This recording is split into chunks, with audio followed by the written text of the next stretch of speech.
right there is the church that claims to hold the original Ark of the Covenant.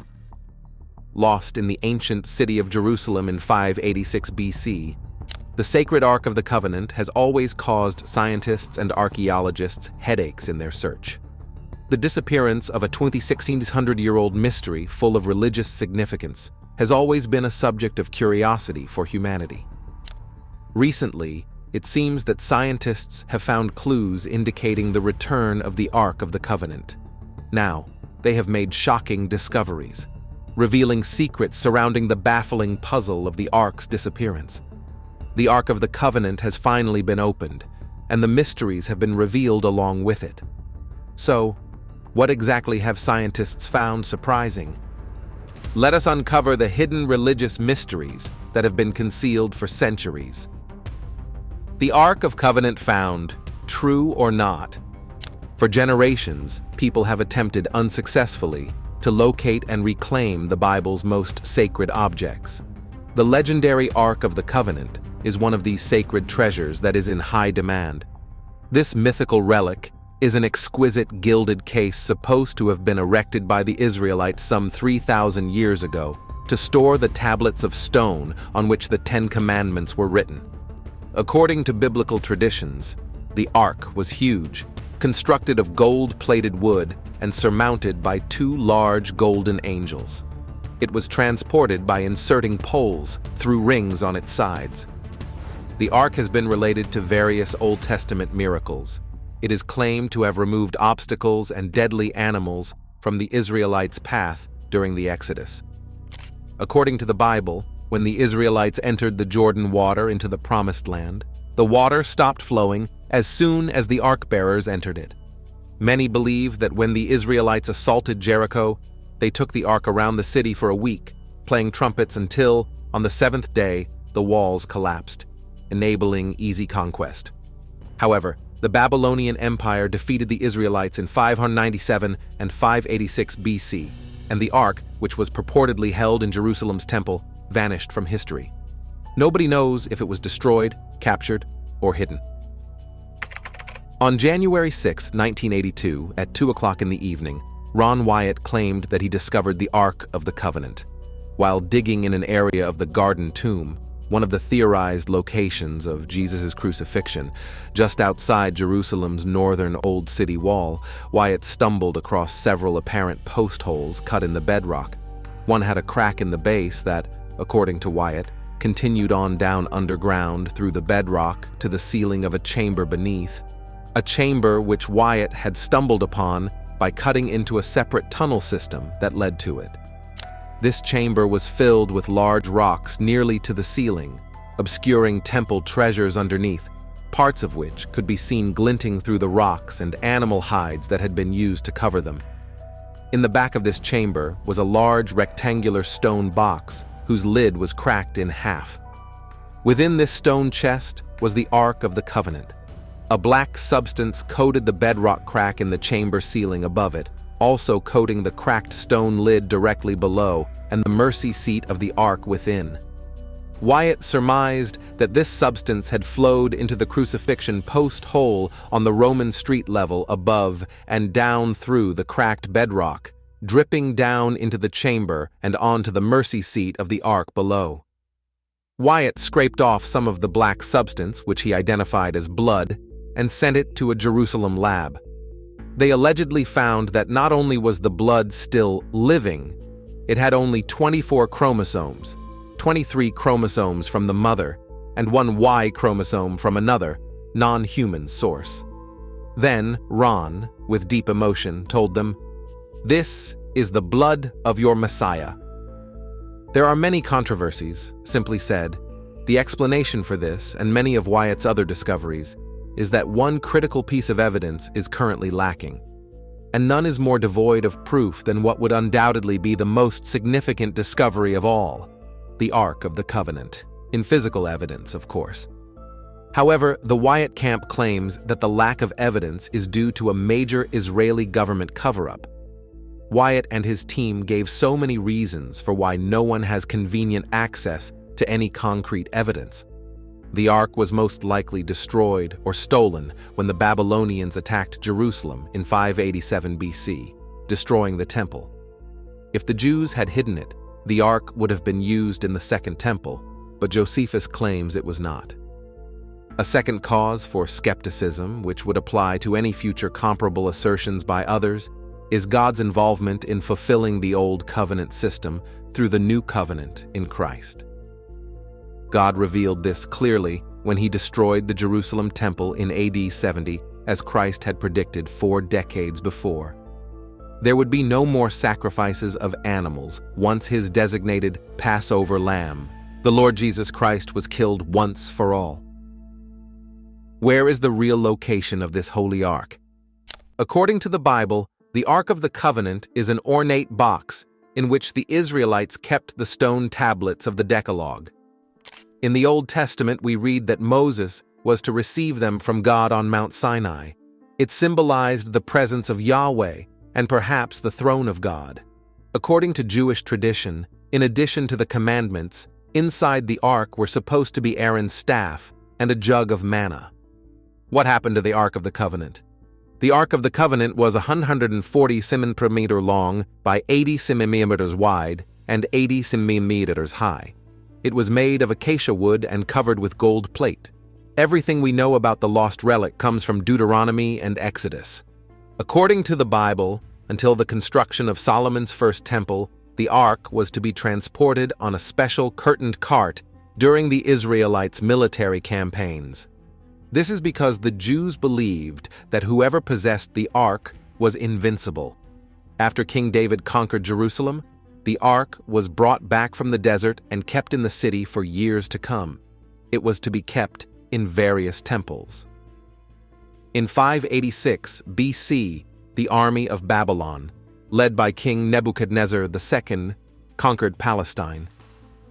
During the invasion, the first temple was demolished and the Ark of the Covenant was lost. Legends say that the defenders of the city may have hidden it somewhere. Most likely, however, it was stolen or destroyed by the invaders. One legend says that the ark will appear again when the true Messiah is revealed on earth. The Christian and Jewish relic has been sought for thousands of years, but so far no one has managed to find it. Several times archaeologists have come across traces that could point to the final location of this mystical chest. The subject has also made its way into pop culture, as exemplified by the popular 1981 film The Searchers for the Lost Ark.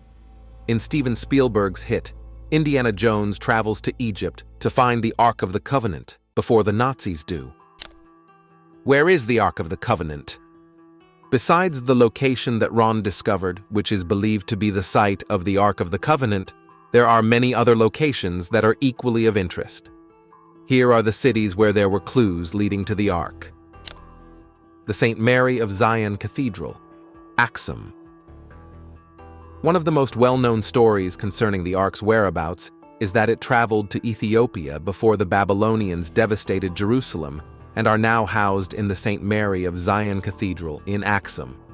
However, church officials claim that only one man, the Ark's guardian, is permitted to examine it, and that it has never been studied for authenticity.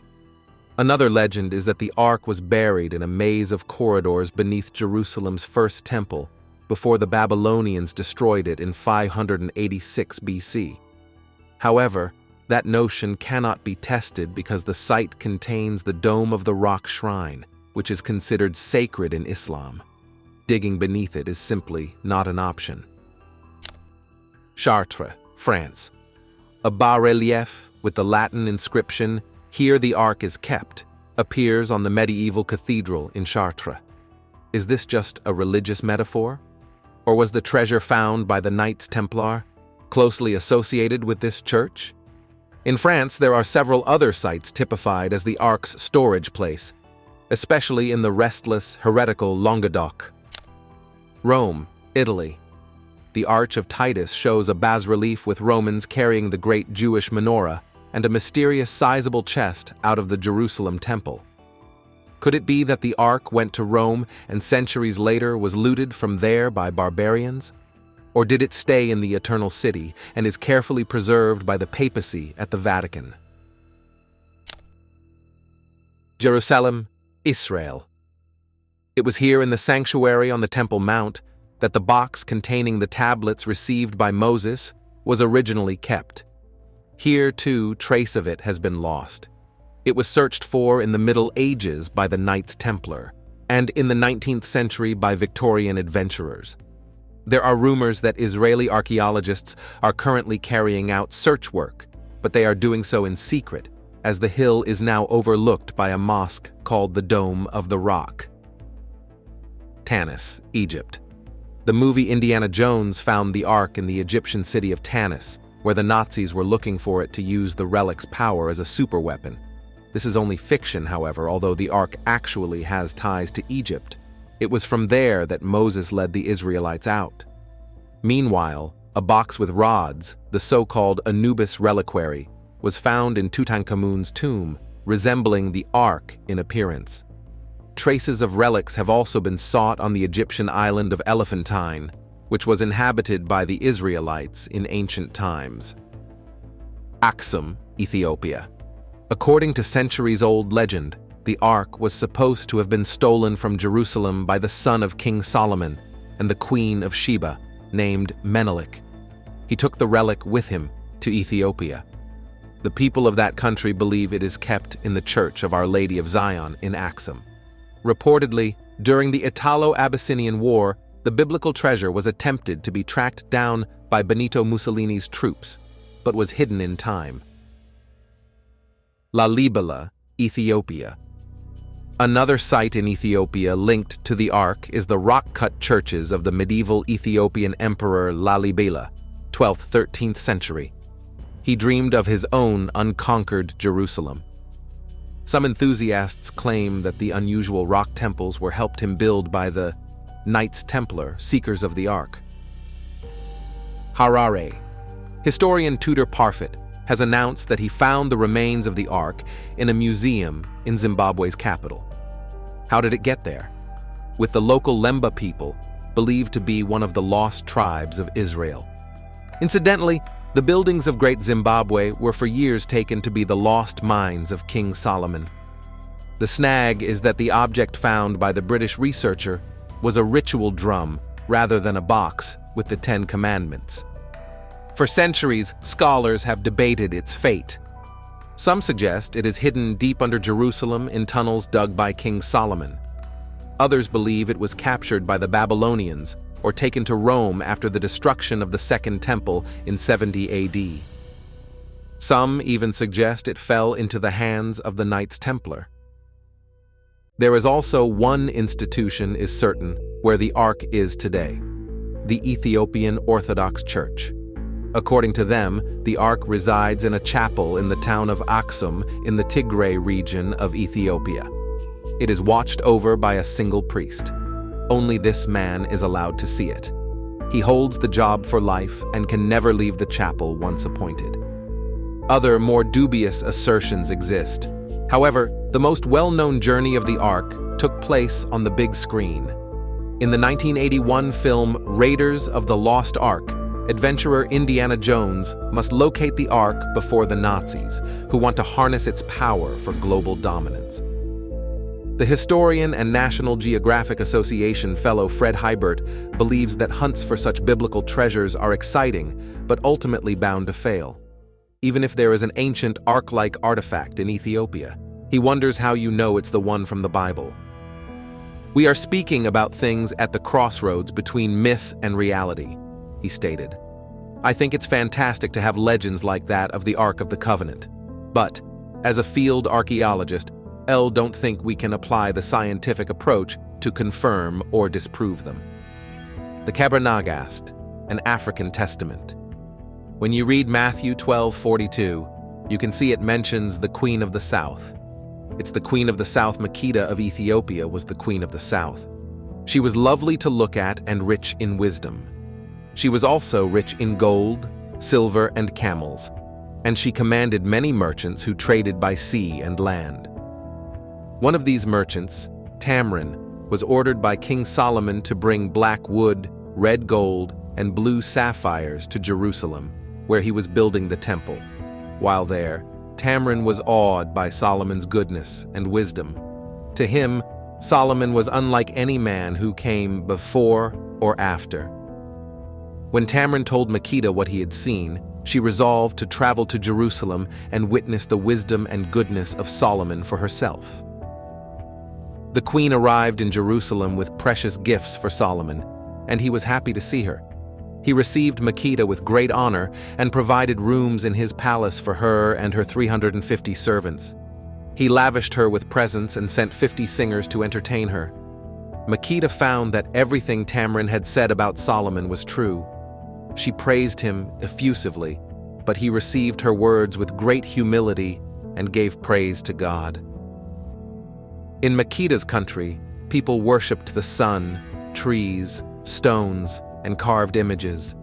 When speaking with Solomon about the God of Israel, she asked, "What should I worship?" Solomon told her more about his God, and she resolved to worship him. She vowed that all her descendants would do the same, and that the Ark of the Covenant, which contained the tablets of the law of Moses, would be sacred to her. Solomon was a great lover of women, with 400 queens and 600 concubines.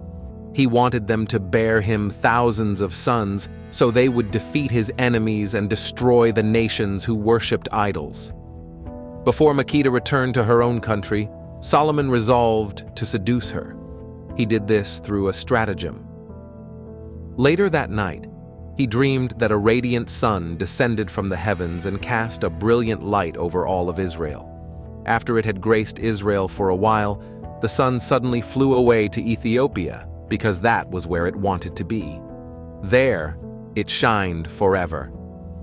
When Solomon awoke, he felt that all his wisdom had been taken from him in an instant.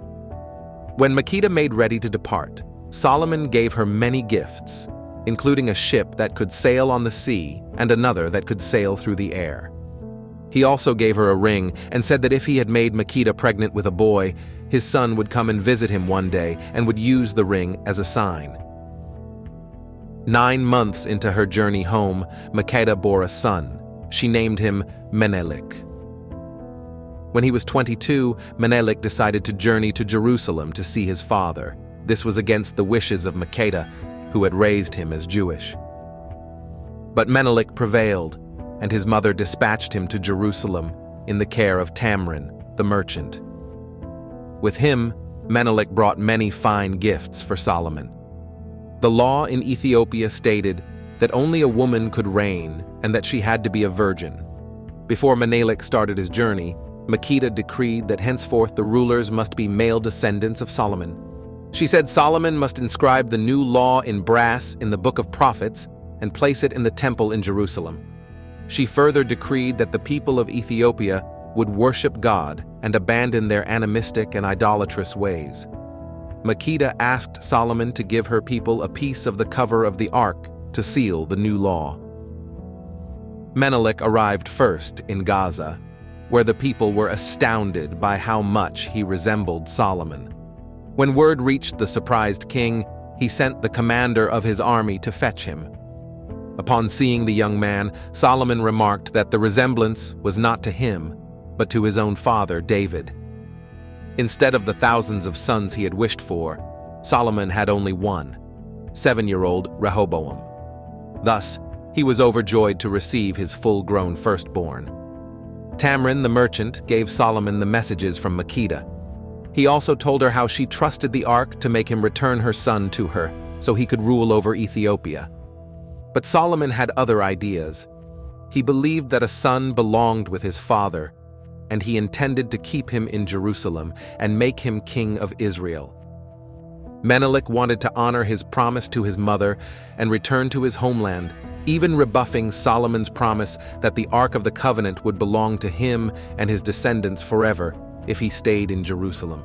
Because of his faith, the young man argued, the ark would be with him wherever he went. Solomon relented.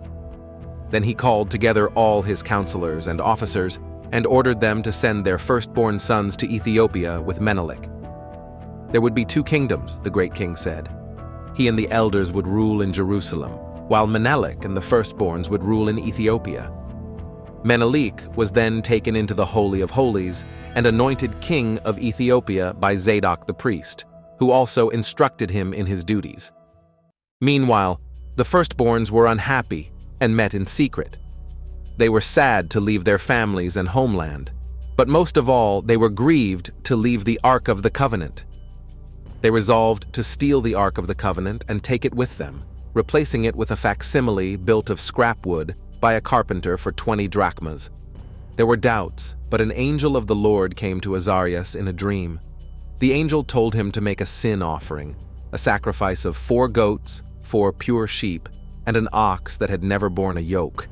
Then God would be pleased and allow them to take the ark away because Israel had made him angry. The angel guided the young men in stealing the ark. No one knew because they placed the facsimile under the ceremonial coverings.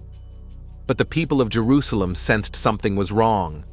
It was as if the majesty of the city was going away. When Solomon saw Menelik's magnificent procession departing, laden with gifts, he felt his crown was falling and his glory was departing. He wept bitterly. Remembering Makeda's request for a piece of the ark's covering, he dispatched Zadok, the priest, with a new cloth and told him to give the old one to Menelik so he could give it to his mother. When Zadok removed the old cover, he did not see the facsimile because it was covered with still more clothes. As Menelik departed, the archangel Michael led the way, speeding the caravan on its journey in miraculous ways. When they reached Gaza, the plotters revealed that they had taken the Ark of the Covenant, declaring that it could not be returned. The Ark, they said, goes where it likes. Since it was with them, that was where it wanted to be. Menelik was overcome with happiness. He covered the ark with a purple cloth and continued to the Red Sea, where the caravan floated above the surface as the waters danced for joy. When he realized what had happened, Solomon pursued Menelik, but he could not catch him. Weeping bitterly in his tent, Solomon asked why God had taken the ark from him and his people. The spirit of prophecy answered that it was God's will. He had not given the ark to some foreigner. Instead, it was given to Solomon's firstborn son who would sit on the throne of his father, David. Queen Makeda met her son outside the capital city of Dabra Makeda. In honor of his triumphant return, she ordered the slaughter of 32,000 bulls. Then, she declared her son the new ruler of Ethiopia and gave him 17,700 horses, 700 mares, 1,000 female mules, 700 chosen mules, gold, silver, and many fine clothes. The people of Ethiopia were favored by God because the ark was with them. The ark protected them from evil, blessed their land, and made their livestock multiply. It blessed their wells and gardens, made their children thrive, and protected their old men. The ark guarded their towns and villages and made them triumphant in war. Makeda admonished her son never to let women or drink make him foolish. Nor should he become obsessed with fine clothes, weapons, or the trappings of horses. As long as he trusted God and the ark, his enemies would fall before him, and he would have many descendants. The blessing and judgment of the Ark of the Covenant. In 1 Chronicles, the author noted that the Ark of the Covenant brought blessing to Obed-Edom. Because the ark was there, God blessed Obed-Edom and all that he had. However, there was a price. Uzzah was struck dead for touching the ark. Such reveals an important aspect of God's holiness. The things of God are an absolute blessing. However, they bring judgment if not treated with the proper respect that is due to them. According to God, the ark should never have been carried on a cart. Instead, Levites were supposed to hand carry it using golden poles through the hooks of the corners of the ark. Neglecting to carry the ark according to God's commandments, David and his men improperly treated the ark. They did not carry it as a holy object. Instead, they placed it on a cart like transporting an ordinary object. Therefore, Uzzah would not have had to touch the ark if it had been carried properly. God did not judge Uzzah for trying to stabilize the ark. He judged him for failing to treat it as a holy object. Even though something in and of itself may be a blessing, like the presence of the holy ark, it is a blessing to us only if we treat it correctly. Your church position, your job, your spouse, your prayer time, your Bible, all these can be a source of blessing or a source of judgment, depending on your attitude and treatment of them. Don't try to find something if God doesn't want. In Exodus 25:10-15, God gives Moses very clear instructions regarding how the ark should be carried. And in Numbers 4:15, God told them exactly what would happen if they didn't listen. And when Aaron and his sons have finished covering the sanctuary and all the furnishings of the sanctuary as the camp sets out, after that the sons of Kohath shall come to carry these, but they must not touch the holy things, lest they die. See also Numbers 7:7-9 and Deuteronomy 10:8. God repeated himself how the ark was to be transported and what would happen if they got it wrong. And it's not like David and his men could plead ignorance. After Uzzah died, they moved the ark as the Lord prescribed. They knew the correct way all along, but just didn't seem to want to go through the trouble. Previously, Israel had always carried the Ark of the Covenant in the right way. Not only that, but there were 30,000 people present. So for a 2-day journey, these men treated God's commandments as if they were optional, and God seemed willing to put up with it for a time. But as they neared Jerusalem, Yahweh couldn't be seen as just some run-of-the-mill deity that would be treated just any old way the people saw fit. His words could not be seen as voluntary before all of Israel, even though he gave them space to get it right. Uzzah touching the ark was the last straw. Recall what happened when Nadab and Abihu offered unauthorized fire before God and fell dead. Yahweh said, "Among those who are near me I will be sanctified, and before all the people I will be glorified." You can see this in Leviticus 10:1-23. As with Aaron's sons, bad things happened when God wasn't set apart as holy. But wasn't God being persnickety about how the ark was being carried around? While God is loving and merciful, He's also the creative force behind the entire universe. He's the only being that can create a world full of life and beauty. That sets Him apart from anyone else. That's what holiness means: set apart, sacred, and worthy of veneration. So no, He's not being weirdly picky. He's showing that He's to be taken seriously. You could in some sense say that the sun is holy. It's set apart and unique. We require it for life. But the closer you get to the sun, the more intense it gets. The power and goodness that allows for all this life is also extremely dangerous. Get too close to it and you'll end up becoming a crispy critter. Even here on Earth, if you don't take proper precautions, the heat of the sun can severely damage you if you don't respect it. And in the same way, God in His holiness has created and sustains all life. He's good. But if you approach God in the wrong way or in an impure state, His presence is also very dangerous. We see this when Moses draws near to the burning bush. God says, "Don't come any closer. Take off your sandals, for the place you're standing is holy ground." As you see, learn to obey God and don't try to do something that goes against what He has taught, as it will lead to unforeseeable consequences. Whether you believe or don't believe that the Ark of the Covenant has been found, as long as you believe this holy relic truly exists. Blessed are those who have not seen and yet believe. As for whether God allows or does not allow mankind to see the Ark of the Covenant, of course, I mean physically, this is also God's will. Accept it and do not question it.